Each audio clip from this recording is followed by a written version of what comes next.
killer whale family demonstrating their incredible size, speed, power, and complex learning abilities.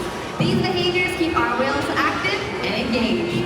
SeaWorld's killer whales have inspired guests from all over the world to care about their natural environment, and we're excited to share their story with all of you here this evening. Killer whales are the ocean's top predator. They use cooperation and communication, not just size and strength, to take their place at the top of the ocean's food web. At the bottom are small animals, like krill. At the top, the apex predator, the killer whale.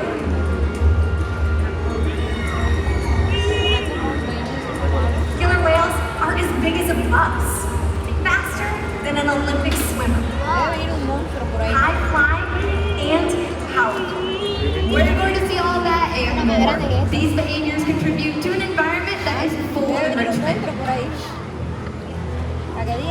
We spend days, weeks, months, years building relationships with our whales. This creates trust, and that allows us to do some amazing things. For example, when you visit the doctor, you present your arm to draw blood, or step on the scale to see how much you weigh. It's much the same with our whales. Today, we'll see the whales moving together in unison. These synchronized behaviors help to strengthen their social bonds and enable them to problem solve as a group. Working together as a team is what makes the killer whale the ocean's top predator. Scientifically, they're known as the Orcinus orca and more commonly referred to as the killer whale. But here at SeaWorld, we know them as Katina, Melani, Malia, Trua, and Makayo, our killer whale family.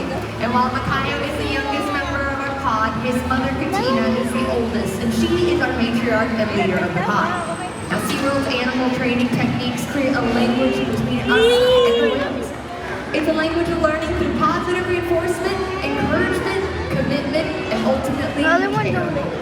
Through these techniques and our relationships, the whales learn to trust us, and they even learn to take an active role in their very own health and well-being.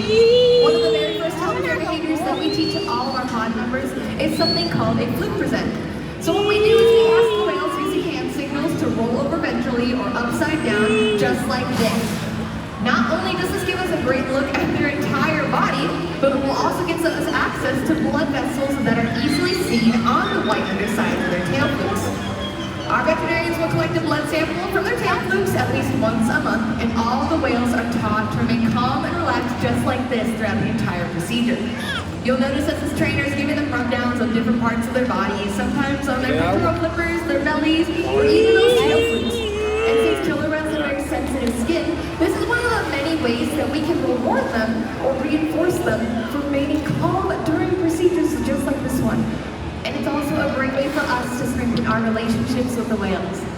But blood samples are just one of the many ways that we can ensure their health, and another very important diagnostic is weighing them. Now, to weigh a killer whale, we ask them to slide their bodies up and onto a gigantic killer whale-sized scale located in one of our other habitats. When they slide up, there is a portion of their body from their dorsal fin all the way down to their tail flukes that remains in the water called the peduncle. It's very muscular and very, very heavy.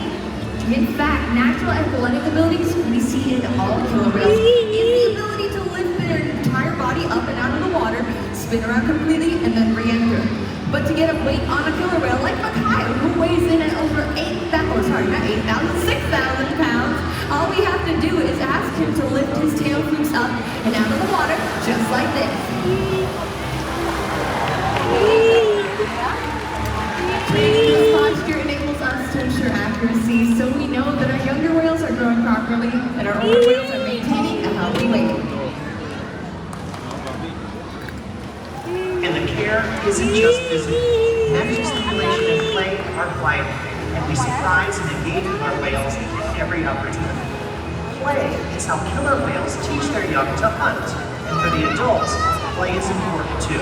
It seems that they just enjoy having fun. Making time for play is an important part of life for killer whales and for us. Hello again, everyone. I'm down here on the left side of the stadium, and we just learned that killer whales love to play. In fact, they learn a lot through mimicry and observational learning, and from a very young age, they'll pick up necessary life skills by watching and playing Follow the Leader. We're going to put that to the test tonight with Trua, Makayo, and all of you guys. So to help me out, I'm going to have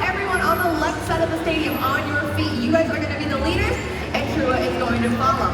Step 1 is to keep your hands to your sides, and when I say 1, 2, 3, go, I want everyone to spin in a circle 2 times. Ready? 1, 2, 3, go! Spin, everyone! Hey, he's got it! Well done, everyone. You guys did great. You all can take a seat. Give yourself a big round of applause. That was awesome. Now, as you may have been watching, True was paying very close attention to what you were all doing. Killer whales are curious animals, and they can often be seen spy hopping or jumping, just like we're gonna see right there at the stage. Let's give it up for Trua. Now that was a nice jump, but I think we're ready for another one. Over on the right-hand side, everyone on your feet, you guys have a different hand signal. So what we're going to do is take our 2 pointer fingers out in front of us, just like this, and when I say go, throw them over your right shoulder. Ready? 1, 2, 3, go!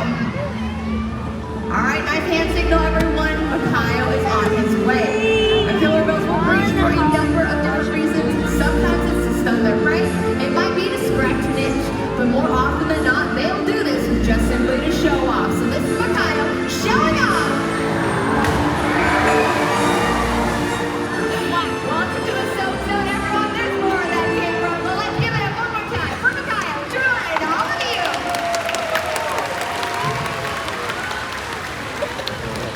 As you can see, killer whales are amazing athletes, and they eat several hundred pounds of food every single day.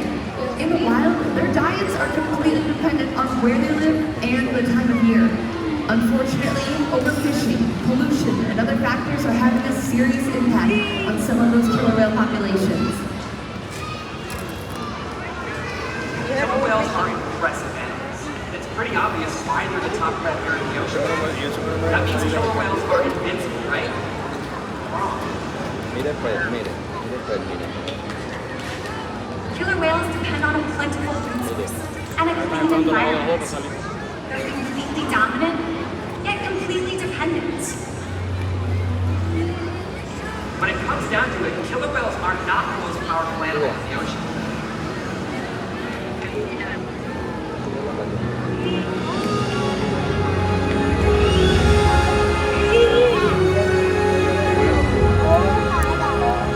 Their future depends on you. Through your actions. Through the choices we all make. We hold the future of killer whales and the oceans in our hands. Oíste, que Denise está hablando con Dennis. Killer whales continue to surprise and amaze us. Lady me está mandando un mensaje. You're the perfect ambassador for the ocean. Limitless, connected, powerful, Que trabaja con la... but still bothers. Que Denise está hablando con Devin and Omar The about her challenges daughter. that we Oh, how good face she can is. seem insurmountable. Don't give up. Be inspired. The ocean needs our help, and that seems overwhelming. But together, we can make it happen. There's so much to learn. So much to protect. So much to explore. Oh, beautiful. The killer whale story is still being written. And there are simple things we all can do to make a difference. All it takes is one choice.